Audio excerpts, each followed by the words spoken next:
Welcome back to WhoDooTV. I'm Hoosier. Continuing our Image Expo 2018 coverage, we got another press conference. This one is Gerry Dugan and John McCrea from Dead Rabbit.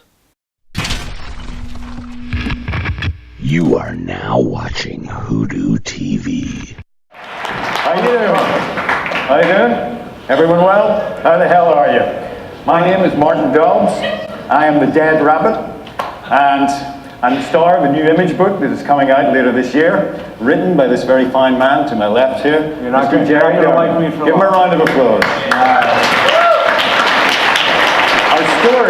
Our story is set in Boston in the 1990s, and if you were a financial institution, be it legal or illegal, and you crossed my path, you ended up probably a lot worse for wear on the monetary situation. I think of myself as a kind of Robin Hood kind of guy. Steal from the rich and give, well, mainly to myself, I guess. But you know, at least along the way, I haven't hurt no decent people. And that word decent is an important part of it, because I left a long line of people behind me who were either very sore or very dead.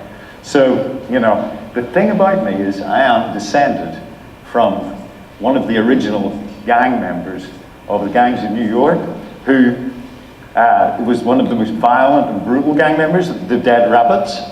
And I have got this violent You've had it in check though for a while, but now... Yeah, but it's in my DNA. Cool. Hi there, I'm John McCrea, and I'm Gerry Dugan. yeah, and we're working together on a new book for Image coming out later this summer, I believe, called Dead Rabbit. I'm not going to cosplayism again. You know, no, you were, just not today. Just yes, I am. No, wear the mask. Yeah, absolutely. Leave the mask on, John. Yeah.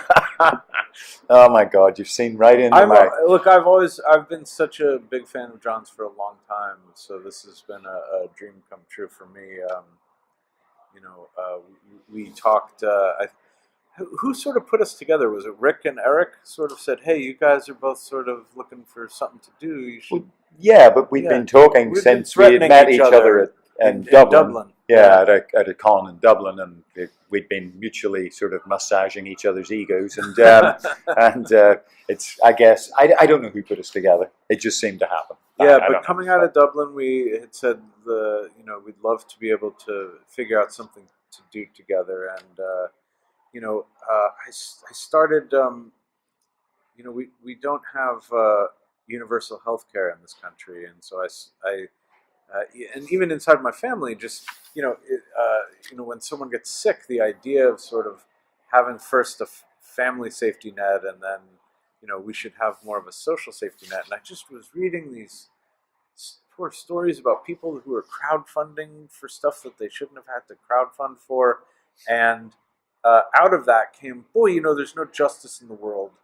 And Dead Rabbit started to come together a little bit as a family drama about an old stick-up man that was unretiring for all the right reasons.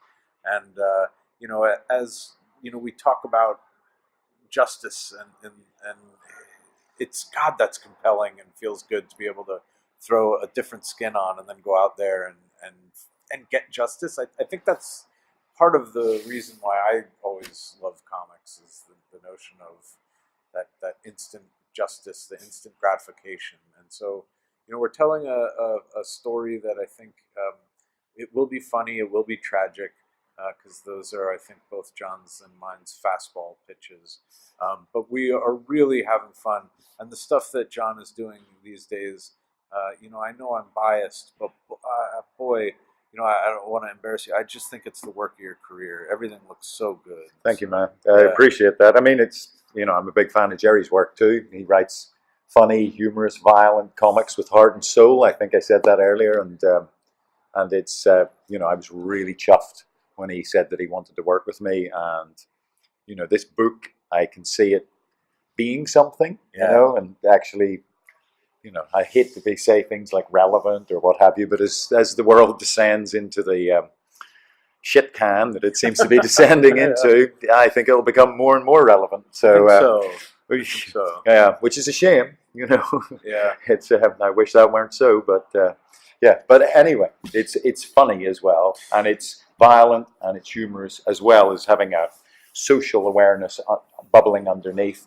Yeah. And I think I'm trying to do it justice and try to do the best work of my career. I mean, there's no point in not, and I hope that people will think that it's sort of up to the standard of Gerry's writing. Oh man, it's you know, the way that I work, I write a script once for myself. If need be, I'll do a revision, but I always repolish it, rewrite it when the art comes back. It inevitably looks better, and in this case, you know, I'm really trying to raise my game to John's level. And you know, John mentioned comedy, and you know, my background was actually in comedy writing. I wrote live TV for almost 5 years, and that was, you know, that I got burned out on that. You know, that was a couple of hundred shows with a bare bones staff on a show called Attack of the Show, which weirdly now doesn't. Not only does it not exist anymore, but you can't even like really see YouTube clips of it anymore. It was all fair use. There's a little bit out there, but writing every day really gave me it sharpened the skills. You know, you some days you were great, and then other days you were horrible. But because it was live every day, you just couldn't have a memory about it. And I wanted to write something that would, exist when I was wrapped off of it. And comics are permanent. So, the idea that we're making something here that feels special is really exciting. Is it a Q&A thing as well? Yeah, you please. Okay. Yeah. I mean, you talk about the social relevance and the need for safety nets and things like that, and just the level of frustration that some of us feel with regards to the current situation of our world. And, there's always these back and forth conversations I have about whether it's okay to punch a nuts. And, I know that we're talking about a piece of fictional work. Sure. I also sense in the passion that you speak about it and the body of work that you have, both of you, that there is something running at another level besides just what you present on an everyday basis. Does Dead Rabbits do anything for you from a cathartic perspective? Is this something that you feel like that it's your punching bag and lets you get a few rounds in so that you don't have to walk out and punch people? Yes, yes, it is. It's a tremendous stress relief to be able to, have that release, right? You go, you feel bad about something and you want to change something, and what Martin does to go back and put on this mask again that he used to wear.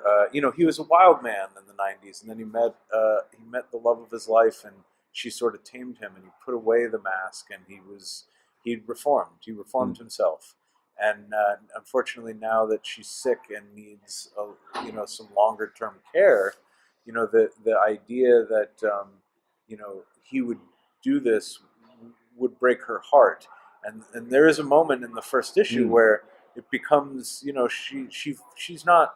You couldn't really hide that from someone and live with them, and so she knows in the first issue, and he sort of says like, I'm sorry, I don't know why I ran out and did this tonight, and she goes, no, you do know, you're going out and you can't beat up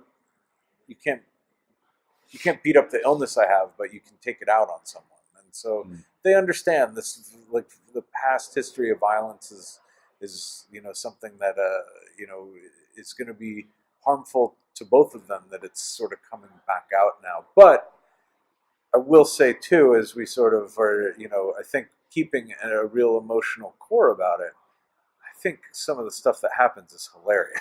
Sure. So there's that. I mean, like, I think that's always been a really wonderful juxtaposition. The idea that you could be horrified and also laugh is okay. That's like a weird natural reaction that we have as humans. Absolutely. And we are descending into a world situation that is both horrific and laughable, day to day. And so, it's reflective of that as well. But yeah, I mean, Martin is a good guy. He's a good guy, like a true heart of gold. And even in our second issue, we start to see some of his old running buddies there's a character named Wheels who was his wheelman, and eventually, sort of in trying to help his wife, right, he'll sort of make problems for other people that he'll sort of feel like, okay, well, I'm going to pick up this burden too. Sure. And so as he sort of blunders about in his return, it becomes more complicated, both on a personal level for him, but also a financial one. The idea that he is robbing people again, but doing it for the right reason feels good. And look, I got to be honest. I'm probably much more aligned with like a universal. I'm all for universal healthcare. I keep talking about that because it's important to the character. But the idea of in Dead Rabbit that's fun to explore is, what is it like to be a criminal in a world ruled by criminals? Sure. And how why don't I get to be a criminal? You're stealing big. I just need to steal. I just need this little bit. And I think, and for a good reason. Yes, and for the best reason. Yeah. Because of love, Because of love. And I say that not as a bit, like it's just that's why he's doing it.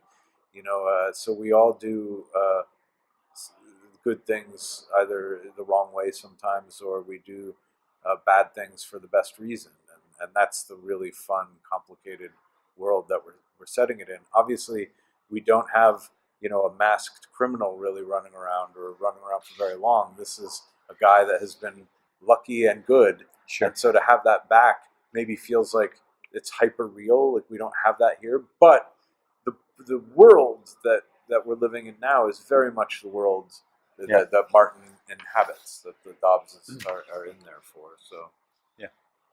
You guys mentioned earlier in the panel about that connection with the gangs of New York and being part. Yeah. And so could you guys explain that connection, or talk a little bit about that connection of the gangs of New York? Well, I think John's great point when we sort of were talking about titles and masks and look, because we knew emotionally and intellectually who these people were, and then as the look of it came into focus, he goes, "Oh yeah, if we called him Dead Rabbit, he could say that he was descended from one of the original gangs." Yeah. And by the way, like, it doesn't have to be true. Nope. Forget about it not being true. It's very likely not true, but that's a badass thing to put on the street. Sure. You'd think twice before you go, oh, maybe I won't kneecap this guy, Because he might turn the tables on. He'll exactly. So the fun thing, too, that we're doing with regard to Dead Rabbit and his backstory and how he got to where he is, we're telling that story in the moment, and then we'll also be going back to the 90s, where in his sort of glory days, where the first couple of pages, it's very clear that people have different interpretations of his absence. Some people think he's dead. The cops think he went to jail. So on and so forth. But the super fun thing about going and telling those stories in flashbacks is really seeing the truth of it is much different. We're going to get to meet his wife before she got sick, and the really fun thing is that the mob is convinced that he ran off with their money and retired. It's not quite how it happened, but now that he's back, there's a really big target around him because somebody blabbed and squawked, and so there's a real ticking clock for him. There's an emergency for Dobbs, the man, and then there's an emergency for the mask that he puts on. Sure. It really lights a fuse, and so by the end of that first trade, matters are much, much, much more complicated. Sure. Yeah. Is that it? Right on. Okay. Thank you very much. Cheers. Yeah, Thanks thank a you. lot. Thanks for watching this video, and we also want to thank Gerry and John for spending some time with us. Make sure you subscribe at YouTube. Also, follow us on Twitter at WhoDooTV. We want to thank our friends over at Outright Geekery. Check them out for all things geeky. Have a good night.